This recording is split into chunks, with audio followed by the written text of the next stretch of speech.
لو سألت 100 شخص بدأوا يتعلموا المونتاج هتلاقي منهم 90 ضيعوا شهور ويمكن سنين، ودول مش لأنهم أغبياء ولكن علشان بدأوا بالطريقة الغلط. كل يوم يشوف توتوريال جديد، كل يوم يشوف افكت جديد، في النهاية لما يجي يمنتج فيديو كامل يحس انه فتح البرنامج لأول مرة. في الفيديو ده هقولك الطريقة اللي لو رجعت بيا اول يوم كنت هتعلم المونتاج في وقت اقل من كده بكتير. السلام عليكم يا شباب، عاملين ايه؟ اتمنى تكونوا بخير. للي ما يعرفنيش انا محمد حسن. لو نفسك تتعلم المونتاج سواء علشان تشتغل فريلانسر او تبقى كونتنت كريتور او حتى تدخل مجال صناعة المحتوى، يبقى الفيديو ده معمول عشانك انت مخصوص. لان النهارده انا مش هتكلم على برنامج بعينه، لكن هتكلم عن الطريقة الصحيحة لتعلم المونتاج. اكبر خطأ بيقع فيه اي مبتدئ انه بيفكر في برنامج ادوبي بريمير، افتر افكت، اي برنامج مونتاج عموما، هو انه يحفظ الادوات. ولكن الحقيقه المونتاج مش مجرد برنامج زي السواق كده، مش مهم يعرف كل الظواهر في العربيه، المهم يكون عارف امتى يستخدمه. مثال مثلا لو حفظت 100 اداه لكن مش عارف تقطع اللقطه في الوقت الصحيح، يبقى انت كده ما اتعلمتش مونتاج. بعد دقيقه بالظبط هقول لك على غلطه اللي بتخلي الناس بتتعلم المونتاج لمده ساعه ومع ذلك شغلها بيبان ان هم لسه مبتدئين.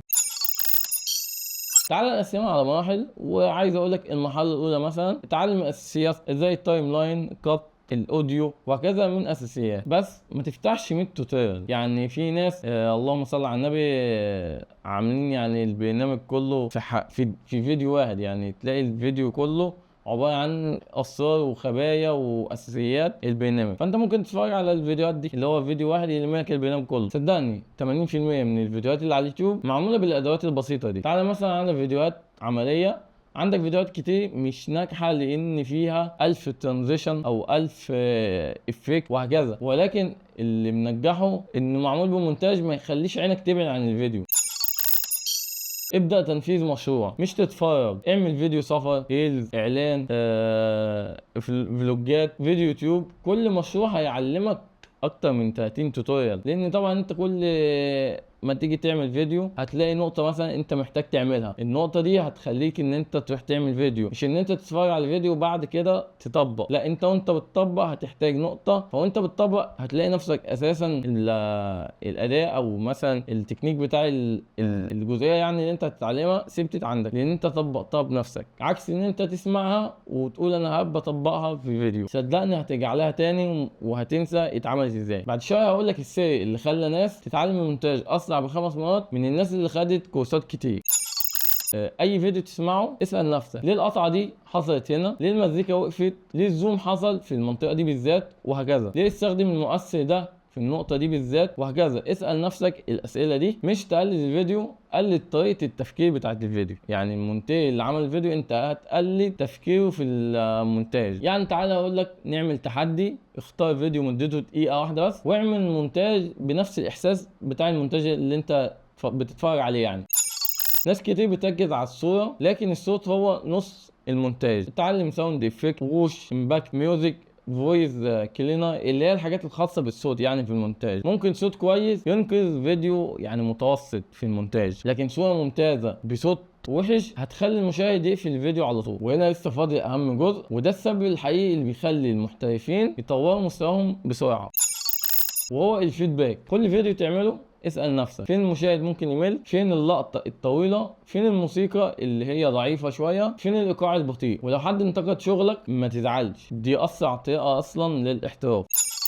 مش لازم تتعلم كل البرامج، يعني مش لازم تبدا بادوبي بريمير، دافينشي ريزولف، كاب كات، فاينل كات. كل برامج المونتاج كلهم مره واحده، يعني ما تتعلمهمش كلهم مره واحده. ابدا ببرنامج واحد، احذف برنامج واحد احسن وافضل من معرفه بسيطه لكل البرامج بتاعت المونتاج دي. دلوقتي اقول لك الخطه اللي لو مشيت عليها شهرين هتسبق ناس كتير بقالها سنين بتتعلم مونتاج.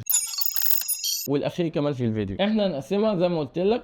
احنا هنعمل شهرين، اول اسبوع هتتعلم البرنامج من اوله لنهايته تمام، وتطبق على كل حاجه اتعلمتها زي ما قلت لك اهم حاجه. الاسبوع الثاني هتعمل 5 فيديوهات. الاسبوع الثالث قلد مونتاج صانع محتوى انت بتحبه، يعني بتحب تتفرج عليه وبتشوف فيديوهاته كتير، قلد المونتاج بتاعه. زي ما قلت لك انت مش هتقلد يعني الفيديو تعمله زي ما هو، انت هتقلد الفكره والاحساس بتاع الفيديو، فكره المونتاج. والاسبوع الرابع والاخير ابدا بقى اعمل مشروع من البدايه للنهايه، يعني ابدا اعمل مشروع من الصفر كده. بعد ما تخلص الاربع اسابيع دول قرر الاربع اسابيع من اول وجديد لبرنامج مثلا جديد تاني. يعني انت دلوقتي اتعلمت برنامج، خلص الاربع اسابيع اتعلم برنامج تاني، وهكذا. في كل مره انت هتكون افضل. في النهايه عايزك تكون عارف احتراف المونتاج مش سباق سرعه، هو سباق استمراريه. كل فيديو بتعمله انت بتكون افضل من اليوم اللي قبله واحسن. ولو فضلت مكمل هيجي يوم عليك تبص لاول فيديو عملته وتضحك كمان عليه. لو الفيديو فادك وعجبك ما تنساش تعمل لايك للفيديو علشان اليوتيوب بيفهم انه محتوى مفيد وبيرجحه لحد غيرك. واعمل اشتراك للقناه عشان يجيلك اشعارك بالفيديوهات الجايه ان شاء الله. اكتب لي في التعليقات ايه اكتر حاجه موقفاك في تعلم المونتاج، وانا هعمل لك عنها فيديو بالكامل اساعدك فيه. وزي ما قلت لكم في الوصف